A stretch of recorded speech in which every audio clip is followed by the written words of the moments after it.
Alright, what's going on, everybody? This video here today, this is going to be for the player who struggles with drawing the golf ball, okay? So it could be over the top, it could be a fader, it could be a slicer.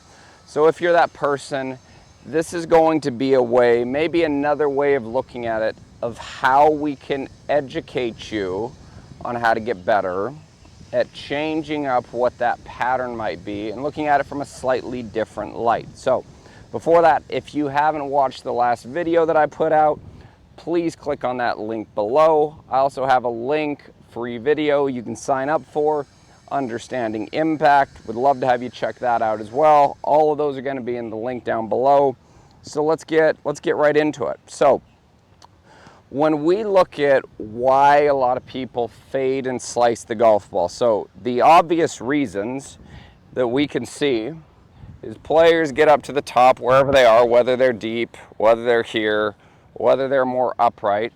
We see this golf club moving this direction, which would be outside of the plane line initially, and then moving inward, okay?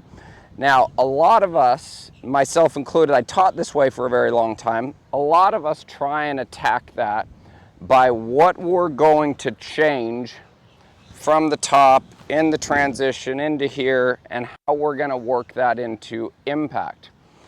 Here's one of the problems that I found from teaching, and this is why I'm going to educate everybody on this, how I would look at getting better at this. This might not be an end-all fix, but it should shed some light and bring some awareness to maybe some new feels that we can create. So if we look at how people learn the best, everything that I've personally ever done in my life, it has a starting point and it has a finish point or an ending point. That gives us the ability, knowing where our starting point is, where our ending point is, how we can fill in that middle ground, either efficiently or inefficiently. Most of us, I would say, haven't quite been educated on what the finish side of the golf swing looks like. So if we were to say what the actual finish of the golf swing really is, well, it's probably when the golf club strikes the golf ball. Now, one of the reasons why I don't just stop it right there and I try and educate people more on what's happening on the through side of the arc is because down in here, that is probably the most difficult place to have any sort of awareness of what's going on. So the way I like to educate people is I'll take them to, impact would be P7, here would be P8, here would be P9. So I like to educate people on what's happening between P8 and P9, where the golf club is starting to work into more of a stop, a deceleration, a change of direction back towards us. And once we know what that actually feels like, a lot of times we have the ability to rectify it and we have the ability to change it more simplistically, okay? So if we look at the guy, let's look at the finish side of the arc, what somebody looks like that would be fading or slicing the golf ball over the top, whatever it is that we want to call it. So if we looked at, I'm going to put a piece of tape right here firstly. I'm going to put this on my forearm right here, okay? So right here, this would be my forearm, the underside of my forearm. This would be the top side. So this right here, this would be pronation, this would be supination. So I'm going to put this piece of tape right here on the underside of my forearm so that you have a relationship to this so you can better understand this right here. So if we look at this player right here who comes from outside to in, they're typically pulling hard with their lead side. So if we looked at what this right forearm would be doing, it's most likely facing the sky. So we'd be getting here, we might have a last minute try and save it, but that forearm is working more this direction. So let's say we related that to another sport. That would be like trying to hit a drop shot or a slight cut shot in tennis right here. Okay? So if we look at the player that excessively hooks the golf ball, well, this forearm piece is now going to be working more straight down to the ground. Okay? So what I'm going to set right here, and here would be one of the places that I would start if this is an area that you struggle with. So I've got a line right here. I'm now going to make it a two-dimensional line. So I'm going to put another line, another alignment stick right here, this orange one, right in line with it here. Okay, so if I stood right here and this was on my toe line, okay, and let's say this right here, if we stood about a club length away from it, right in here, okay? Well, if I go right in here and I have my forearm up, I'm basically going to be cutting this stick right here in half. And you can see where the tape on my forearm is right here. Okay, so what we want to start to do more of, so we're going to learn what this side feels like so that we can start to change the through sides, again, our starting point and having an ending point of how we can actually start to change this and get better at it. So if I went in here in a perfect world scenario, if I put my right wrist into extension, this would be a very, very strong position for the trail wrist to be in. Okay, and I'm going to relate this again to this line or this tape that I have on my forearm here.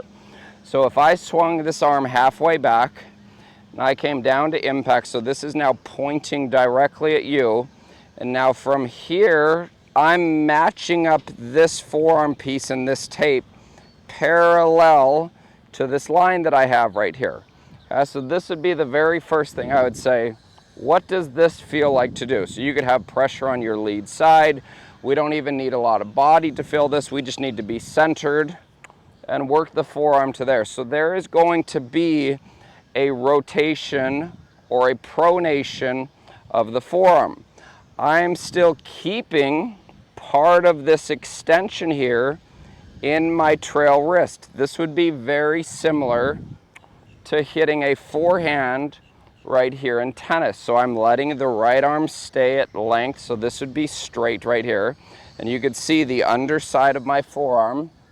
If I took this golf club here, the underside of my forearm is now parallel to what this line here on the ground is. Okay, so when we first start out doing this, I'm going to have you do this feel with one hand, an individual hand only. And we're going to flip the golf club upside down so that it's a little bit lighter. So we're going to use this white line here on our toe line. So we're going to start here. I'm going to set this parallel to it. I'm going to slightly angle the grip now behind this white line, and I'm going to keep the extension in my wrist. And now what I'm going to do is I'm going to line up my forearm, and I'm going to line up the shaft right here, so the shaft is getting more vertical. So right in here, I have my shoulder joint, my elbow joint, my wrist joint, and the shaft working in a straight line here. Okay, so I'm going to ask you to do this probably 3 or 4 times. Take it back here, freeze, match that up. Take it back here, freeze, match that up right there. So right here, this would be matching what that line is right there. Then, if you're strong enough in your forearm and your wrist, we'll do that with a golf club. So I'm going to match the shaft right here, position the club head behind it more. The tape is gone now, but we understand the relationship of it. And I'm going to go through this slow. So my wrist is still into extension, and I'm matching the shaft up like this now. Okay, so if I put this club right in here, if we think about this and I flipped this around to the other side here now, so you can see this from a down the line view. So if I had this golf ball set up right in here, it is, again, it's going to be about a club length away, the length of whatever club we use. That will be here. This is going to be more so on my toe line. So if I was set up to this, I would set the golf club parallel to this line, place the club head behind it with my wrist in extension. I'm going to go to the ball and work this up. So now this is parallel. So my shoulder joint, elbow joint, wrist joint, and they're all in a straight line right here. This is going to an extreme, again, for the player that struggles with overfading the golf ball. Okay? I'm not saying that this is going to be your forever place that you have to live, but this is going to bring some awareness to the player that's used to doing this number right here, where their forearm works this way, their arms disconnect and the face stays open, which produces a lot of that cut spin, added loft, and not a whole lot of compression of the golf ball. Okay, so if we do this one more time right here, I'm going to go here. So you can see my arms are in pretty close. I've got this parallel. I'm now going to position the club head just behind that. I'm going to bring it to impact, work this up. Okay. Now, once we get comfortable with that, let's put it here with two hands. Club head behind, work it to impact, and work it up to vertical right here. Okay.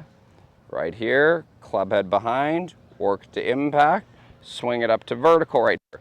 So this is going to be embarking more of a spin and a natural closing of the face due in part to a forearm rotation versus just throwing the hands at it, letting this go into flexion, twisting it, and having a release that looks like this. I don't think that release personally will give you a lot of consistency right here.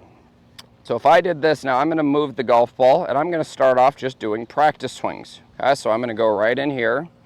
I'm going to swing it to here, club head back, work it to there, and I'm going to get that pretty much vertical. I'm going to do that again. So I'm right in here, club head behind, work it to where that club, my right arm and shoulder, are in line with this right here. This is going to be our extreme of this right here. So if we started off and we put this guy right in here so we can hit in the same spot. I'm going to throw this on a tee. I would recommend as well, when you first start doing this, give yourself a little bit of an advantage so you can actually feel what this is doing right here. So white line is on my toe line. Ball position is here. Swing this back, club head behind. There's my feel. Then we can start to put this into more of a motion here. Okay? So this again, from this angle here, is going to have more of this look to it versus this pulling look, okay? And so the cool thing about this again is if I get the club to right here to where this is vertical like this, there is no way that I'm going to be able to get this to stop parallel to what my toe line would be if I come from this direction. That is physically impossible. This is why I would tell you, start with knowing where your finish is. The only thing you'll need to keep an eye on is make sure that the eyes stay centered here. So you're keeping the head centered. We are not letting the head dive forward, because if the head dives forward and the chest opens too quickly with the shoulders level, that is going to want to take the golf club that direction, okay? So I'm going to do this again, a couple more rehearsals. There's my feel. And if I do this right, I should be able to hit a golf ball without hitting this stick right here. So I'm going to go here, work it back, and that would be more of my look right there. So that golf ball started down there, and that turned quite a bit to the left right there. Okay? We don't even have to go that fast the first few times if we don't want to. Again, what we're trying to do here is bring awareness to a new finish feel, to a new release pattern that is going to help us change a lot of this stuff that's happening back here. Starting point, which is set up, finish point for this drill is going to be here, which is going to make the golf club, even if I worked it up this way, I would have to change some of that direction, which might start to influence what your path is doing without you trying to think about 4 or 5 other things here in transition, in the downswing, down through impact, just by understanding here where your finish is. So I'm going to go here again, work this up, club head behind. There's my feel. Okay, now I'm going to do it in a motion. There we go. Okay, so as we go here, we're going to hit this one again. Okay, so you can see that golf ball started right and it drew right there. And that's still going for me with a 7-iron, probably 160 yards right there. But if you have to start off slower doing it, start off even slower doing it. So if I did a really slow one here for you, just so you can see what this would look like, I would go in here and I would stop it right there. So this will be a really slow version of this. And so you can see where I got that golf club to stop to. That ball had more of that tailing right to left spin for me as a right-hand player versus that ever having the ability to go this way. This will probably feel like you're trying to make the golf ball go quite a bit left. We're just going to do it in a place to where we can use this as a skill set, and we can start to then begin to add rotation later, change the directional movements of the arms. So this can be a very educational way for you to understand how to change a ball pattern that you dislike. Gives you a way to reference it, a new feedback station. Maybe it's a different idea for you. Anyways, I hope this helps. If you have any questions whatsoever for me, please leave those in the comments below. I promise you I will do my absolute best to get back to each and every one of you. I appreciate your support. Thanks for watching. We'll see you next time.